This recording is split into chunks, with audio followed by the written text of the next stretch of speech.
Bonjour à tous et à toutes, j'espère que vous allez bien. Je suis ravie de vous retrouver dans cette chronique L'art de vivre en conscience avec sagesse et humour. Et nous allons observer aujourd'hui, nous allons sortir nos jumelles, nos lunettes et mettre en lumière la fameuse blessure de l'abandon. Alors pour moi, la blessure de l'abandon, c'est vraiment une blessure universelle.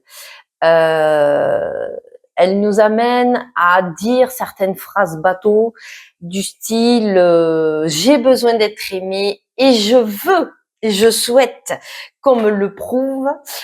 Si tu m'aimes, prouve-le-moi. Ça peut être aussi je fais tout pour toi, mais toi tu ne fais rien. Ça peut être aussi comme phrase bateau. Attendez, ça arrive, ça arrive. Ah oui, il y avait une comédienne, Inès, de mémoire, qui faisait des sketchs sur son chéri de l'époque qui s'appelait Kevin. Donc c'est du style Kevin, mets-moi des paillettes dans les yeux. C'est ça la blessure de l'abandon. Alors, à quel moment on vit la blessure de l'abandon? Très bonne question. On la vit pendant l'enfance, à partir d'une séparation. Ça peut être, par exemple, la première journée à l'école maternelle. L'enfant peut se sentir abandonné par le parent, par la maman, par le papa, parce que il est extirpé de son environnement cocooning qu'il connaît très bien pour aller vers un autre environnement. Donc c'est là où se crée l'abandon. Et ça lui demande effectivement de s'adapter au nouvel environnement qui est l'école maternelle. Ça peut être aussi la première journée chez la nounou. Alors je dis la première journée, ça peut durer, hein, la deuxième, la troisième, jusqu'à ce qu'à un moment donné, l'enfant l'intègre comme il peut quand il vit la blessure de l'abandon. Ça peut être aussi la séparation des parents, les parents qui décident de divorcer, de se séparer. Ça peut être aussi suite à un déménagement, c'est-à-dire que l'enfant, voilà, il a grandi dans tel environnement, il s'est fait des copains, des copines, il va à telle école, il peut aller acheter le pain juste en face de chez lui à telle boulangerie, il peut voilà, il connaît, il va à tel, comment je pourrais dire ça, à tel sport le mercredi après-midi. Bon, bref, il a son emploi du temps déjà en lui.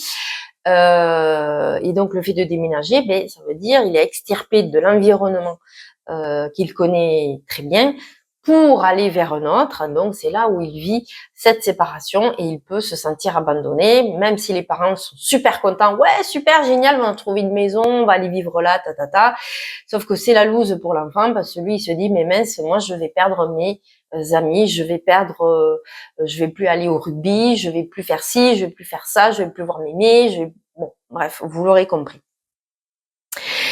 Donc ça, c'est pour la blessure de l'abandon. Alors, comment ça se passe? L'enfant, en grandissant, il va réagir par rapport à cette blessure.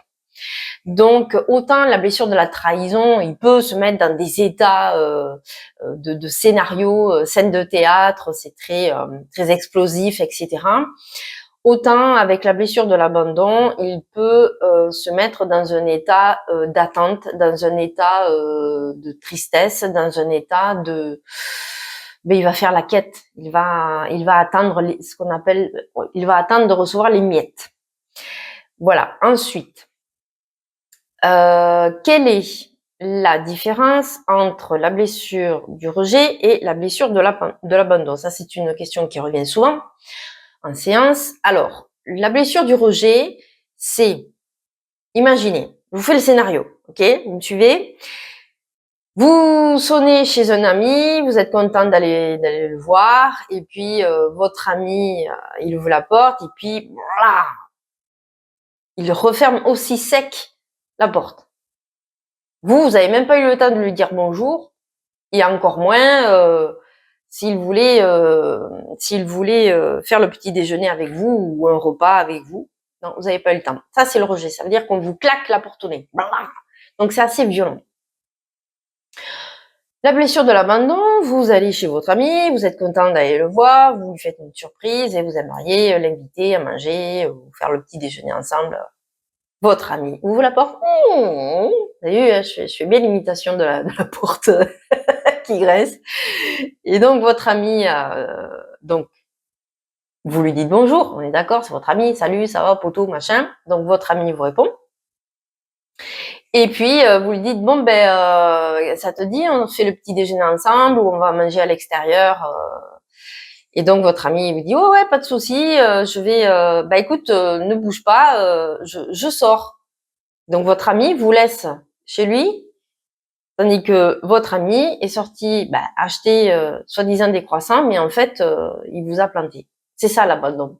C'est cette subtilité. Ça veut dire que la blessure du rejet, autant c'est violent, c'est direct, la porte au nez. Et l'abandon, c'est beaucoup plus subtil. Ça veut dire, en fait, en gros, il vous fait croire que ouais, pas de souci, on va se faire un repas ensemble ou un petit déjeuner. Ou attends, bouge pas, je vais aller acheter des croissants. Il revient pas. Est-ce que ça vous fait pas penser à certaines situations que vous avez pu vivre, hein? Par exemple, vous rencontrez quelqu'un et puis vous passez une nuit avec cette personne et puis cette personne, bien sûr vous êtes chez vous et cette personne vous dit bouge pas, je vais acheter des croissants ou je vais acheter des clopes ou j'en sais rien, j'ai acheté de quoi prendre le petit déjeuner et la personne ne revient pas. Voilà, c'est ça l'abandon.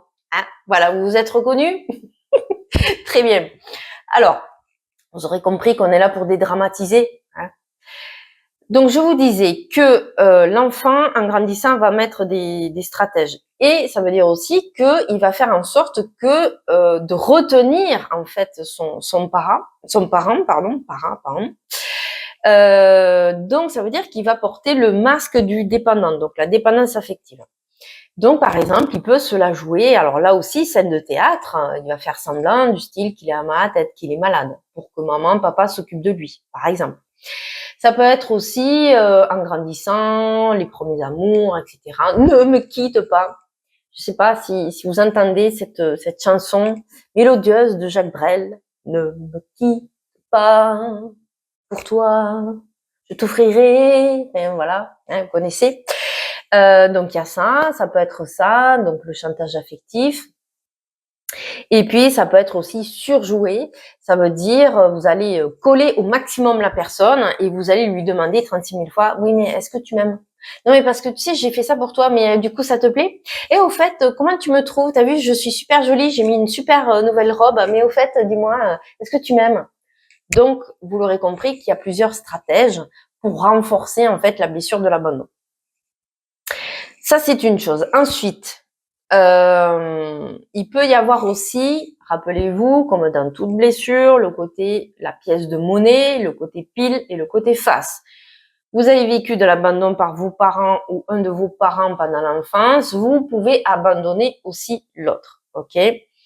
Ça joue dans les deux sens. Ensuite, donc vous portez ce masque en fait de dépendant affectif. Donc vous aurez compris que ça joue sur l'affectif, que ce soit dans les relations amoureuses, amicales, sociétales, etc., etc. Même dans le boulot, être absolument aimé par son patron, par exemple, ou à l'inverse, on est patron et on veut être aimé par ses clients ou par ses patients, hein, puisque ça fonctionne aussi pour les thérapeutes, n'est-ce pas? Donc il y a ça. Ça peut être aussi, donc ça va jouer sur le lien, les liens d'attachement, les troubles de l'attachement. Je m'explique. Pour une personne qui est dans la dépendance affective plus, elle va mettre en place quelque chose. Donc elle est dans l'anxiété. Donc forcément, inconsciemment, elle va attirer à elle une personne qui est aussi dans la dépendance affective, mais qui va jouer le fuyant. Ça veut dire que plus la personne va vouloir s'accrocher à lui et plus la personne elle va faire ghost. Hein, les bullshit, les ghosts. Hein, c'est-à-dire, vous envoyez un message et puis la personne ne vous recontacte pas. Elle vous lâche un super vu sur Messenger ou peu importe. Enfin, vous voyez que votre message a été lu, mais ça s'arrête là. Donc, on appelle ça des ghosts. Voilà. Alors, quelles sont les solutions à apporter par rapport à la blessure de l'abandon? Ce qui va être très important, c'est de renouer avec vous-même. C'est de renouer cette relation avec vous-même. D'arrêter de croire que vous avez ce sentiment de vide. Même si vous le vivez physiquement, il n'empêche que derrière le vide, comme dans toute chose, il y a le plein. Donc, ça veut dire d'accepter la blessure, même si ça fait mal. Ça veut dire aussi de voir la solitude comme un tremplin, comme une alliée pour vous retrouver avec vous-même. Réapprendre la relation avec vous-même, avec votre enfant intérieur, l'enfant intérieur blessé. Ça peut être aussi de faire des choses pour vous, d'arrêter de vous mettre de côté pour l'autre et de faire des choses pour vous, puisque vous êtes votre priorité. Le bonheur, d'être heureux, d'être heureuse, c'est ça. Ça veut dire que vous êtes votre priorité. On enlève le mot égocentrique et égoïste qui a été inculqué il y a très longtemps par le transgénérationnel et le côté judéo-chrétien. Ça veut dire qu'on ne peut pas penser à soi parce que si on pense à soi, on est égoïste. Eh bien, j'ai envie de vous dire, soyez vous-même et faites-vous du bien. Pensez à vous. Vous êtes votre priorité.